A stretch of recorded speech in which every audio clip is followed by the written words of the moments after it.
Hero उसे ऐसे सपने दिखाता है कि दिनेश ज्यादा पैसे कमाने के लालच में उनके साथ जुआ खेलने लग जाता है। कल मैंने 1000 रुपए लगाकर 2000 कमाए थे। ऐसा करता हूँ, आज ठेले की सारी कमाई ही लगा देता हूँ, एक दिन में डबल कमाई हो जाएगी।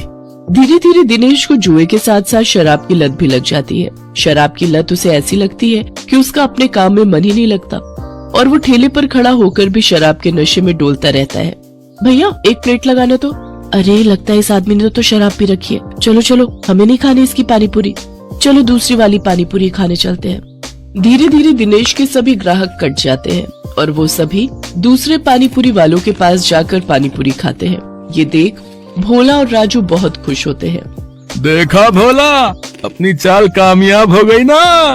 बिल्कुल सरकार, अब देखना उसकी पानी पूरी की तरफ तो कोई देखेगा भी नहीं, सब अपनी ही पानी पूरी खाएंगे। कुछ दिन ऐसे ही बीतते जाते हैं। अपने धंधे को मंदा देख दिनेश शराब और जुए की लत में और डूब जाता है और उसका बचा खुचा धंधा भी चौपट हो जाता है। ये सब देख संध्या और बंटू बहुत दुखी होते हैं। फिर बंटू अपनी माँ से कहता है, माँ अब तो मैं कभी भी ठीक नहीं हो पाऊंगा ना।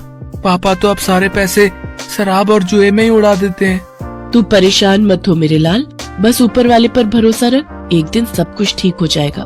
सारा दिन नशे में धुत रहने और धंधा चौपट होने के कारण दिनेश के घर में खाने पीने के भी लाले पड़ जाते हैं।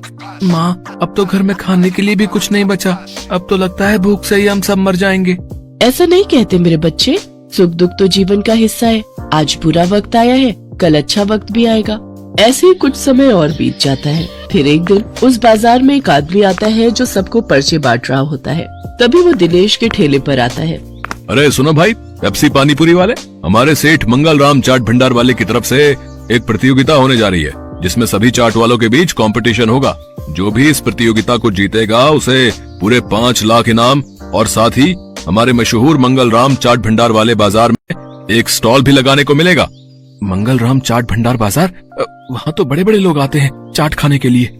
अरे तभी तो कह रहा हूँ, अगर जीत गए तो रोज की अच्छी खासी कमाई होगी और 5 लाख मिलेंगे वो अलग। मंगल राम चाट भंडार कोई ऐसी वैसी जगह नहीं थी, बल्कि शहर का फेमस चाट बाजार था, जहाँ शहर के बड़े बड़े लोग चाट खाने आते थे और कई टूरिस्ट भी वहाँ आते थे।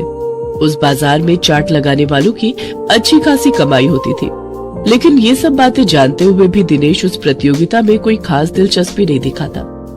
मंगल चाट भंडार है तो मुझे क्या, मैं जहाँ हूँ वहीं ठीक हूँ, मुझे इन सब से कोई फर्क नहीं पड़ता।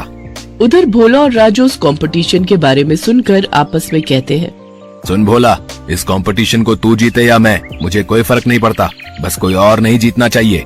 हाँ भाई, बस एक उस दिनेश का ही डर था, लेकिन वो तो हमारी कृपा से फेल हो चुका है, तो अब हम दोनों के अलावा उस कंपटीशन को कोई जीत ही नहीं सकता।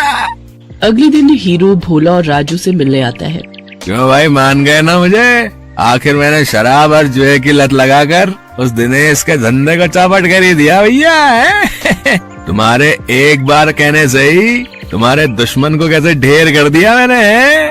अगर वो ढेर नहीं होता तो हमारा धंधा आबाद कैसे होता भाई?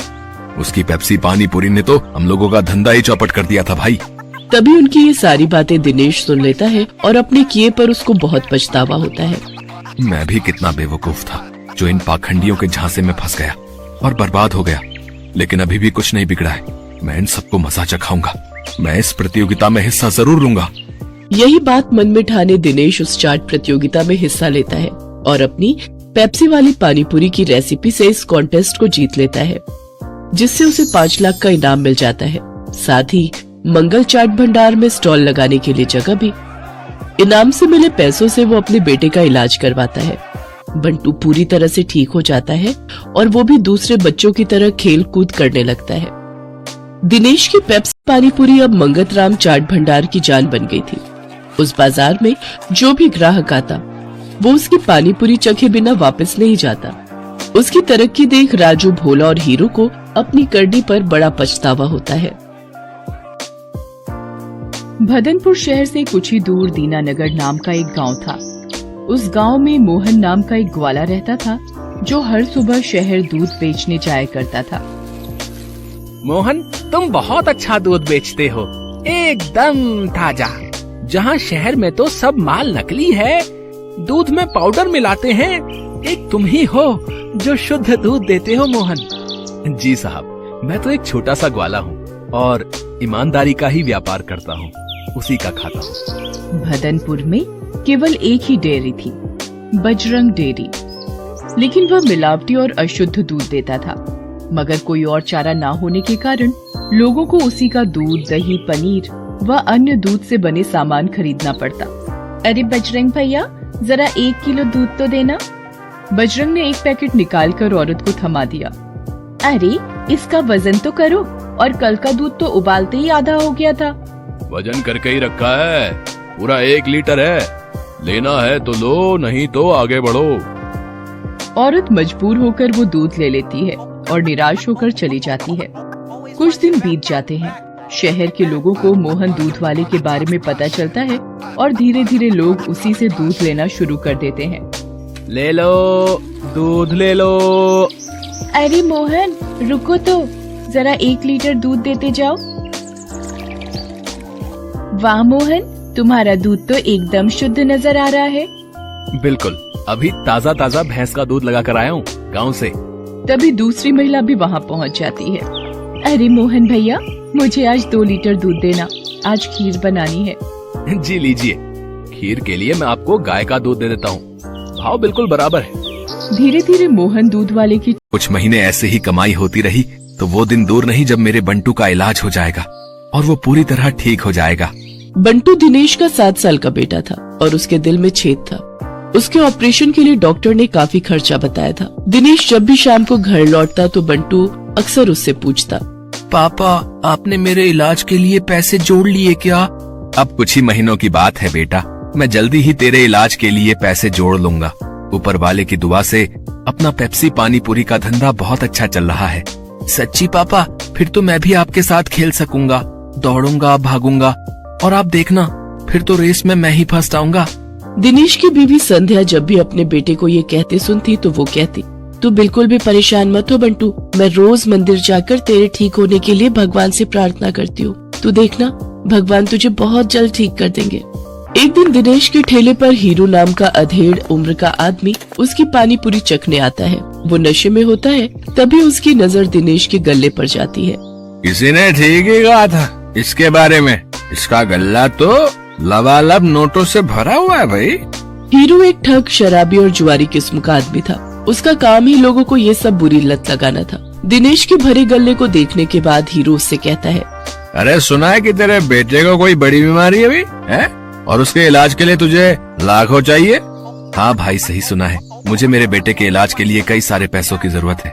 तो तुझे क्या लगता है इस ठेले से तू लाखों रुपए कम समय में कमा पाएगा? इसके लिए तो तुझे कई साल लग जाएंगे। हाँ, लेकिन इसके अलावा मैं और कर भी क्या सकता हूँ भाई? देख, इसमें मैं तेरी मदद कर सकता हूँ। अगर तुझे हफ्ते भर में ही 5 लाख रुपए कमाने हो तो मुझे आकर मिल लेना।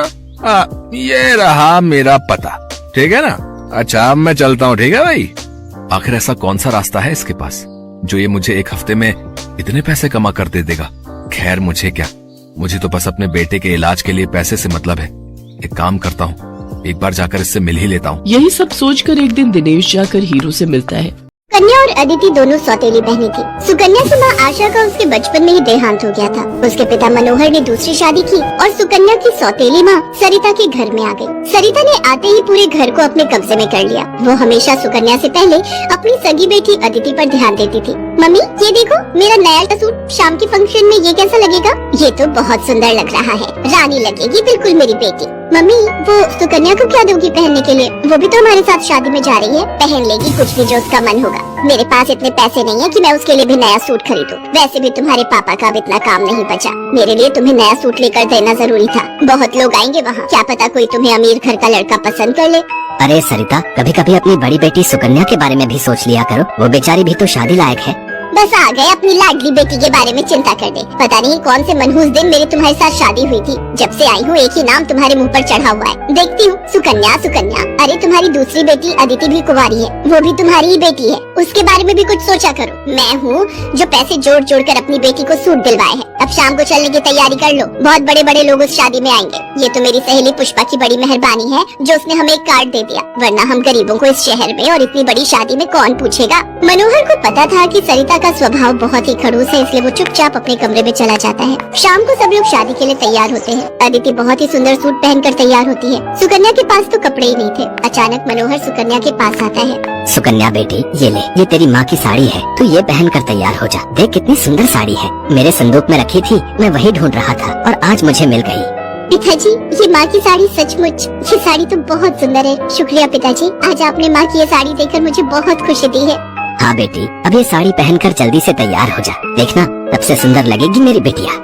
सुकन्या अपनी माँ की साड़ी पहनकर तैयार हो जाती है। सब लोग शादी में पहुँचते हैं। सरिता जानबूझकर अदिति को ही आगे कर रही थी ताकि वहाँ लोग अदिति को ही देखें। तभी एक बहुत ही बड़े परिवार के लड़के आशीष की नजर सुकन्या पर पड़ती है। सुकन्या बिल्कुल अकेली खड़ी थी। वो लड़का उसके पास आया और उससे बात करने लगा। हेलो, मेरा नाम आशीष है और आपका? जी, मेरा नाम सुकन्या है। अच्छा नाम है आपका। वैसे आप यहाँ अकेली क्यों खड़ी हैं? चलिए ना, वहाँ डांस फ्लोर पर सब लोग डांस कर रहे हैं। आशीष को सुकन्या से बात करता देख सरिता आशीष के पास आती है। सुकन्या बेटा, तुम्हारे पापा तुम्हें बुला रहे हैं, इनके साथ अदिति डांस कर लेगी। अब हाँ, क्यों नहीं, प्लीज। मनोहर ने तो सुकन्या को बुलाया ही नहीं था। ये सब तो सरिता की चाल थी। थोड़ी देर बाद सुकन्या फिर से खड़ी थी। अदिति आशीष के साथ डांस करने लगती है। आशीष अभी भी सुकन्या की तरफ ही देख रहा था। शायद उसे सुकन्या पसंद आने लगी थी। आशीष पूरी शादी में सुकन्या से बात करने की कोशिश करता रहा, पर बार बार सरिता अदिति को बीच में लाने लगी। पर आशीष के मन में तो कुछ और ही चल रहा था। एक दिन जब सुकन्या घर के काम कर रही थी तो अचानक मनोहर के साथ आशीष और उसके माता पिता आ जाते हैं। सरिता, जाकर जल्दी से चाय नाश्ते का इंतजाम करो। घनश्याम जी अपने बेटे आशीष का रिश्ता हमारी सुकन्या के लिए लेकर आए हैं। क्या? सुकन्या के लिए आशीष का रिश्ता? ये कैसे हो सकता है? मनोहर की बात सुनकर सरिता चौंक जाती है। सुकन्या तो घर की झाड़ पोछ में मैले कुचैले कपड़ों में मानो ऐसी लग रही थी जैसे कीचड़ में कमल। वहीं अदिति सोफे पर आराम से बैठी थी। सब कुछ आशीष और उसके माता पिता के सामने था। सुकन्या बेटिया, जाओ जल्दी से तैयार हो जाओ। अदिति, जाओ अपनी दीदी को तैयार कर दो।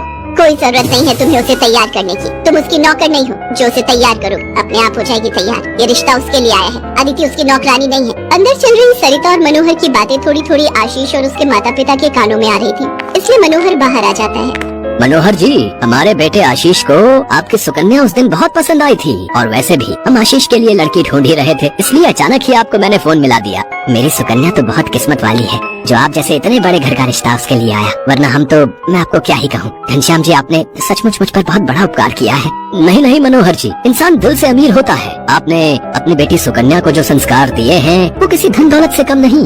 तभी सुकन्या चाय नाश्ता लेकर आ जाती है। सुकन्या का रिश्ता पक्का हो जाता है। भाई साहब, हमें आपकी सुकन्या बहुत पसंद है। हम तो जल्द से जल्द शादी करके सुकन्या को अपने घर की बहू बनाकर ले जाना चाहते हैं। बस आप शादी की तैयारियां कीजिए। आशीष के माता पिता के मुंह से ये बातें सुनकर मनोहर की खुशी का ठिकाना नहीं था। सुकन्या आज एक बहुत बड़े घर की बहू बनने जा रही थी। आशीष के माता पिता रिश्ता पक्का करके चले जाते हैं। कुछ दिनों बाद सुकन्या की शादी की तारीख निकल आती है। सरिता, मैं देख रहा हूँ जब से सुकन्या की शादी पक्की हुई है तुमने सुकन्या से बात तक करना छोड़ दिया है। ये ठीक नहीं।